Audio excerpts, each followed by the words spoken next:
السلام علیکم ورحمۃ اللہ وبرکاتہ نحمده ونصلي على رسوله الكريم أما بعد فقد قال الله تبارك وتعالى في القرآن المجيد أعوذ بالله من الشيطان الرجيم بسم الله الرحمن الرحيم ذلك الكتاب لا ريب فيه هدى للمتقين وقال النبي صلى الله عليه وسلم خيركم من تعلم القرآن وعلمه الہی رونق اسلام کے سامان پیدا کر،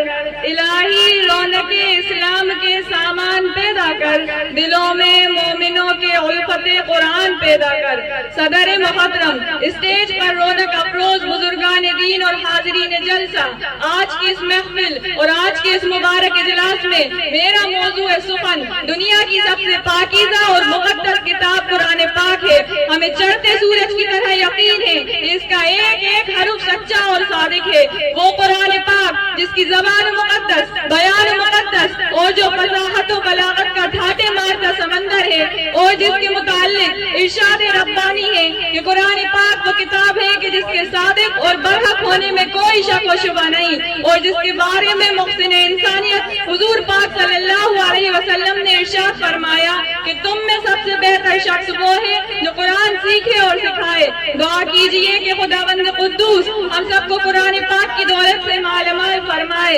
آمین۔ دوستو، قرآن کریم رب ذوالجلال کی طرف سے عطا کردہ وہ حسین تحفہ ہے کہ جس نے 23 برس کی قلیل مدت میں سارے عالم میں وہ انقلاب برپا کر دیا کہ بڑے سے بڑے فصحاء، بلغاء، ادباء اور شعراء حیران و ششدر رہ گئے، اور جس کی آیتوں کو سن کر پتھر دل موم ہو گئے۔ دوستو، یہی وہ قرآن ہے جو رہتی دنیا تک کے انسانوں کے لیے سراپا ہدایت اور رحمت ہے۔ یہی وہ قرآن ہے جس نے رسول کی رسالت کا اعزاز بخشا، یہی وہ قرآن ہے جس نے پس مردہ قلوب کو تازگی بخشی، ہاں یہی وہ قرآن ہے جس کی برکت سے جنات و شیاطین کا آسمانوں پر جانا بند ہوا، یہی وہ قرآن ہے جس کی برکت سے عزت اور رفعت کے شامیانے گڑ گئے، یہی وہ قرآن ہے جس کی بدولت محبوب حقیقی کی رضا نصیب ہوئی، یہی وہ قرآن ہے جو سچائی اور امانت داری کا درس دیتا ہے، یہی وہ قرآن ہے جس کی بدولت عمر فاروق رضی اللہ عنہ کو ایمان نصیب ہوا، یہی وہ قرآن ہے جس کی نظیر پیش کرنے سے ساری دنیا عاجز و قاصر رہی،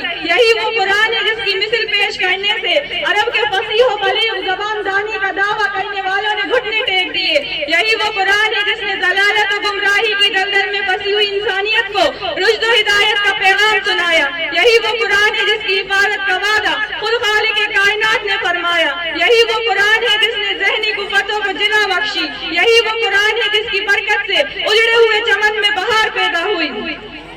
محترم حضرات، آج کے اس نازک دور میں حفظ کلام پاک کو فضول سمجھا جاتا ہے، اس کے الفاظ رکھنے کو حماقت بتلایا جاتا ہے اور کہا جاتا ہے کہ اس کو رکھنا اور بے سمجھے پڑھنا بے سود ہے۔ افسوس صد افسوس کہ اس قرآن پاک کے بارے میں ہمارا یہ خیال کہ جس کے بارے میں شہنشاہ بطحہ حضور پاک صلی اللہ علیہ وسلم نے ارشاد فرمایا اقرا ورتقی ورتل کما کنت ترتل فی الدنیا فإن منزلک عند آخر آیت تقرؤها، یعنی قیامت کے دن حافظ قرآن سے کہا جائے گا کہ قرآن شریف پڑھتا جا اور جنت کے درجوں پر چڑھتا جا اور ٹھہر ٹھہر کر پڑھ جیسا کہ تو دنیا میں ٹھہر ٹھہر کر پڑھتا تھا، بس تیرا مقام اور ٹھکانہ وہی ہوگا جہاں تو اپنی آخری آیت کی تلاوت پر پہنچے۔ یاد رکھو، یہ قرآن دنیا کی سب سے بڑی نعمت ہے، یہ چاند، سورج، زمین و آسمان کوئی بھی اس نعمت کا مقابلہ نہیں کر سکتے۔ یہ قرآن رب کائنات کا مقدس اور عظیم کلام ہے، اور کیوں نہ ہو کہ جبکہ اس کے اتارنے والا امین، جس کے ذریعے اتارا گیا وہ بھی امین، جس ذات پر نازل ہوا وہ بھی امین، جس مقام پر نازل ہوا وہ بھی امین، جس مہینے میں نازل ہوا وہ تمام مہینوں سے افضل، اور جس رات میں نازل ہوا وہ 1000 مہینوں سے بہتر ہے۔ اللہ کا یہ مقدس اور پاکیزہ کلام تمام کلاموں سے افضل اور برتر ہے۔ حدیث پاک میں آتا ہے فضل کلام اللہ علی سائر الکلام کفضل اللہ علی خلقی، یعنی اللہ کے کلام کو تمام کلاموں پر ایسی ہی فضیلت ہے جیسے خود حق تعالی شانہ کو تمام مخلوق پر۔ اللہ کا دلارا اور خدا کا پیارا نبی ارشاد فرماتا ہے کہ جس نے قرآن شریف پڑھا اور اس پر عمل کیا تو اس کے والدین کو کل قیامت کے دن سورج سے بھی روشن تاج پہنایا جائے گا۔ غور کرنے کا مقام ہے کہ جب والدین کو اس گراں قدر انعام سے نوازا جائے گا تو خود پڑھنے والے کا شان اور مرتبے کا کیا عالم ہوگا۔ حضرات قیامت کا میدان ہوگا اور ایسے 10 آدمی جن پر جہنم واجب ہو چکی ہوگی، حافظ قرآن اپنے رب کی بارگاہ میں سفارش کرے گا، پروردگار عالم اس کی سفارش کو قبول کرے گا اور ان کو اس حافظ قرآن کی برکت سے نجات عطا ہوگی۔ مسلمانوں، قرآن کریم وہ عظیم برکت اور سعادت ہے جو روح خداوندی، معدن حیات اور سرچشمہ زندگی ہے۔ عرب کی وہ قوم جو پشت سے مردہ چلی آ رہی تھی، دنیا جنہیں ذلیل اور حقیر جانتی تھی، کوئی انہیں اونٹ کی مہنگیوں میں کھیلنے والا سمجھتا، کوئی انہیں جہلاء عرب کا خطاب دیتا، کوئی انہیں جاہلین مکہ کہتا، لیکن جب قرآن آیا تو جن کا نام جہلاء عرب کا صحابہ اکرام ہو گیا، جنہیں نفرت سے یاد کیا جاتا تھا، انہیں رضی اللہ عنہ و رضوا عنہ کا اعزاز ملا۔ جس زمانے کا نام جاہلیت تھا، اس کا نام خیر القرون ہو گیا۔ وہ مردہ قوم جو کروٹ نہیں لے سکتی تھی، طاقت اور قوت سے ایسی لیس ہو گئی کہ جس نے کیسر و کسریٰ کا غرور خاک میں ملا دیا، بڑی بڑی سلطنتوں اور حکومتوں کا تختہ الٹ دیا۔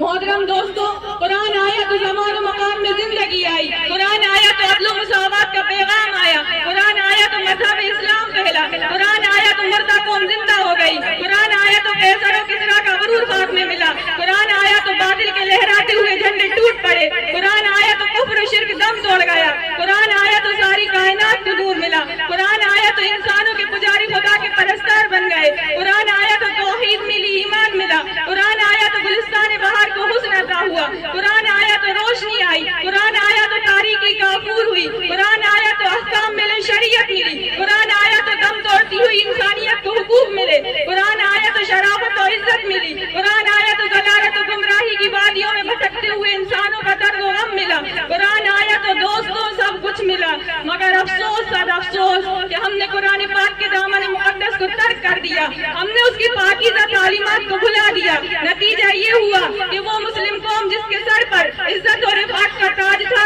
ذلت اور رسوائی کی غار میں جا گری۔ وہ قوم کامیابی جس کے آگے بڑھ کر استقبال کرتی تھی، ناکامی اس کا مقدر بن گئی۔ وہ مسلم قوم جس کی ایک آواز پر افریقہ کے جنگل میں رہنے والے خونخوار درندوں نے میدان خالی کر دیا تھا، آج ایک چیٹی بھی اس کا حکم ماننے کو تیار نہیں۔ وہ قوم جس نے کبھی حکومت و سلطنت کا فریضہ انجام دیا تھا، آج غلامانہ زندگی بسر کر رہی ہے۔ وہ قوم جس پر کبھی تاریخ نازا تھی، آج ماتم گناہ ہے۔ وہ قوم جس کی ماضی روشن اور تابناک تھی، حال و مستقبل اس کا تعریف ہے۔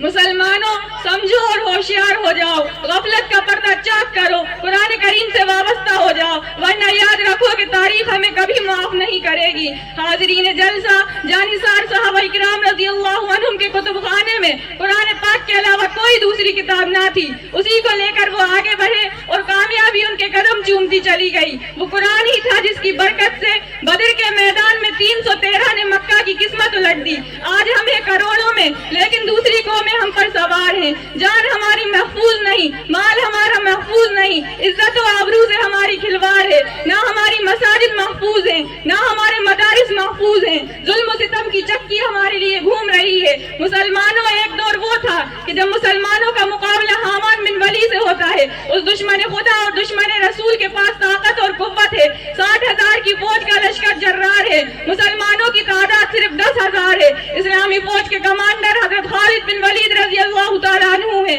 مسلمانوں کو اس بات کا بھی علم نہیں کہ دشمن کے پاس کتنا لشکر ہے۔ مشورہ ہوتا ہے، حضرت خالد بن ولید رضی اللہ تعالیٰ عنہ سے کہا جاتا ہے کہ آپ 300 آدمی لے کر جائیں اور پتہ لگائیں کہ دشمن کا لشکر کہاں ہے، اس کی تعداد کتنی ہے، اس کے پاس سامان کیا کیا ہے۔ صحابی رسول صلی اللہ علیہ وسلم کی ایمانی قوت دیکھیے، فرماتے ہیں کہ 300 کی ضرورت نہیں، میرے ساتھ صرف 30 آدمی کافی ہیں۔ صحابہ عرض کرتے ہیں، آپ کی ایمانی قوت آپ کو مبارک ہو، لیکن یہ دنیا دار الاسباب ہے، 30 آدمی کچھ نہیں ہوتے، کم از کم 60 آدمی لے جاؤ۔ چنانچہ 30 آدمیوں کا اور اضافہ کر دیا گیا اور مسلمانوں کا یہ مختصر سا قافلہ آگے بڑھا۔ چند میل کے فاصلے پر معلوم ہوتا ہے کہ ادھر دشمن کا لشکر ہے اور اس کی تعداد 60,000 ہے۔ حضرت خالد بن ولید رضی اللہ تعالیٰ عنہ کی ایمانی حرارت جوش میں آتی ہے، فرماتے ہیں کہ سامنے دشمن کا لشکر ہے، میری رائے ہے کہ ادھر منتظر صحابہ اکرام رضی اللہ عنہ کو اطلاع کی ضرورت نہیں، ان سے مقابلے کے لیے تو ہم ہی کافی ہیں۔